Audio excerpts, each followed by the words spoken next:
Après avoir discuté du HC La Chaux-de-Fonds à la première pause, il est normal de faire un arrêt sur le HC Sierre. Un HC Sierre néo-promu qui ne verra pas les playoffs pour son retour en Swiss League malgré une très belle débauche d'énergie.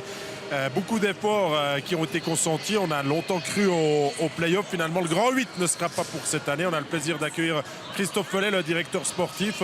Christophe, est-ce que ces play-offs, c'était peut-être pas un objectif un petit peu trop grand, trop fou pour ce retour? C'est normal, je le conçois qu'on fixe ça comme objectif, mais est-ce que c'est déjà pas mal satisfaisant dans la situation dans laquelle se trouve le HC Sierre? Non, ça pouvait pas paraître prétentieux au départ, ça c'est clair. On est néo-promu, puis on arrive là, puis on dit on veut faire les playoffs. Il y a des clubs comme Getse qui ont attendu quelques années avant de pouvoir les faire. Mais on voit sur la configuration de ce championnat qu'il n'a pas manqué non plus grand chose. Mais on ne va pas faire trop les gourmands pour cette première saison qu'on peut qualifier vraiment de satisfaisante pour nous. Alors, si on dit satisfaisant, quels sont justement ces motifs de satisfaction pour vous, le directeur sportif? C'est d'avoir vu des jeunes qui ont pris rapidement le tempo et le rythme de cette ligue. Ce n'était pas toujours acquis dès le départ, hein. On l'a vu, hein, de premier tour, on part assez bien, mais avec un derby qui nous a mis un peu sous des fausses pistes, on dira. Peut-être c'était un mal pour un bien, ces 9 défaites. Où après, on a vu l'équipe qui a pris vraiment, qui a pris le rythme de la ligue, qui est devenue une équipe conquérante, qui a arrêté d'être un peu sur les talons. Et là, on a fait bonne deuxième partie de championnat où on a fait pas mal de points. Puis après la dernière partie qui était un peu plus compliquée pour nous, on a eu un peu de casse. Et dès que notre profondeur de banc était un peu touchée, c'était compliqué. Puis les équipes commençaient à rentrer en mode play-off. Et là, on a vu qu'il y a encore du job. Si on prend du recul et on exclut peut-être bien sûr les explications des blessés, qu'est-ce qui manque au HC Sierre pour vraiment faire partie des places 7-8 cette saison? Il nous manque quand même 2 blocs qui peuvent faire la différence à chaque match. Ça, c'est certain. Un troisième bloc, on voit qu'on peut faire quelque chose avec ce qu'on a là maintenant. Les gars, ils auront pris de la maturité pour l'année prochaine. Et puis un quatrième bloc qui était à la hauteur cette année, qui a su faire les moments de prise d'oxygène pour l'équipe, qui a su mettre aussi de la pression, qui a marqué aussi des buts. Donc je pense qu'il manque quelques petites pièces qui sont importantes, bien entendu. On est en train de construire gentiment là-dessus. Et on veut l'année prochaine vraiment faire partie des équipes qui ont leur mot à dire, bien entendu. Steve Pochon, vous, quel regard vous posez sur la saison du HC Sierre? Alors un regard, moi je l'ai dit déjà tout à l'heure, je trouve qu'ils ont fait une saison admirable. C'est vraiment pas évident pour beaucoup de joueurs. C'était des joueurs de MySport, voire de Première Ligue à l'époque. Et aujourd'hui, la Swiss League, il faut être un vrai athlète pour pouvoir prétendre à faire quelque chose pendant 60 minutes. Et vraiment, moi on a vu que dans les moments où c'est que ça n'a pas joué, où il l'a dit avant, les 9 matchs de défaite, tout le monde est resté calme. Alors je ne sais pas comment ça s'est passé à l'interne, mais de l'extérieur, tout le monde en a senti qu'il y avait un certain calme. Ça n'allait pas partir dans tous les sens, à aller chercher des joueurs qui veulent juste de l'argent, puis juste un tout petit peu se montrer. Peut-être les erreurs qui avaient été faites par le passé, on n'est pas retombé là-dedans. Et puis honnêtement, moi personnellement, je savais que si au mois de septembre, ils allaient signer pour être en tout cas 9e, 10e.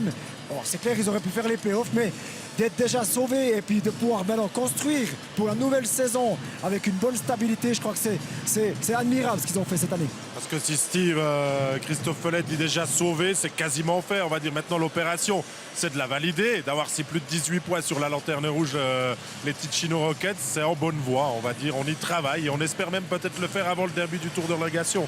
Non, comme vous voyez ce soir, on a un deuxième tiers un peu difficile, mais l'équipe elle est active, elle veut encore faire des points, ça c'est sûr. On veut continuer à travailler dur jusqu'à la fin. On veut être save avant le début du tour final et surtout rien fausser.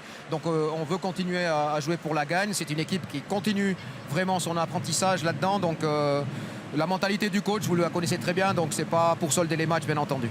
Alors, on parle aussi de la saison prochaine. On voit qu'on travaille en coulisses, c'est normal. Il y a eu l'annonce du gardien Giovannini, Arnaud Montandon, et depuis hier, Thomas Dolana. Alors, on va venir sur cette signature de Thomas Dolana. 12 saisons à Viège, on arrive à le convaincre de venir à Sierre. Oui, c'est la preuve. Hein. C'est la preuve que même quand tu es une petite équipe qui monte, tu arrives à convaincre quand même un gars qui fait partie des top 10 hein, depuis de nombreuses années. Donc oui, pour lui c'est un nouveau challenge, c'était aussi un joli défi sportif peut-être pour terminer sa carrière. Donc il y a eu un bel exemple avec Goran, donc ça suit avec un top scoreur quand même de la Swiss League. Il a fallu peut-être un petit peu casser sa tirelire pour faire venir Thomas Dolana. C'est clair que c'est des deux côtés. Hein. Je veux dire, il y a le côté sportif, il ne faut pas se leurrer, il y a aussi le côté financier. Puis il a fallu quand même qu'on se pose les justes questions par rapport à la personne. Mon avis était clair et tranché. Et après, il a fallu quand même voir qu'est-ce qu'on pouvait débloquer pour ce genre de joueur. Mais je pense que l'opportunité était là. Il fallait surtout pas attendre parce que du moment qu'on attend avec notre enveloppe qui n'est pas si grande, on rentre en concurrence avec plusieurs clubs et là, ça devient compliqué. Donc là, c'était le moment de pouvoir prendre l'occasion et puis il fallait la saisir. Parlez de deux lignes avant. Quelles sont peut-être les prochaines priorités à donner? De continuer à solidifier notre groupe qui est déjà sous contrat cette saison, mais ils avaient tous un contrat d'1 année, donc on repart de nouveau avec une feuille blanche. Hein. Donc c'est de partir maintenant sur des durées, vous l'avez vu, je pense, sur 3 ans, 2 ans, pour avoir une perspective de sérénité par rapport au coach, par rapport au projet aussi de la nouvelle patinoire de Sierre, bien entendu, qui est pour nous quand même un but et un objectif sur le moyen terme. Donc c'est de bâtir et pas de faire tout et n'importe quoi et changer chaque fois 7-8 éléments, c'est pas le but. On veut vraiment, on est une petite start-up, hein.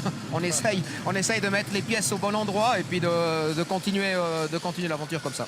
En tout cas, Christophe Follet, merci d'être venu tirer un petit peu le bilan déjà du HC Sierre. On sait que la saison n'est pas terminée, mais on va suivre les playoffs. On vous souhaite tout de bon dans ce tour de relégation. On espère que le HC Sierre soit sauvé le plus rapidement possible. C'était bon de vous revoir.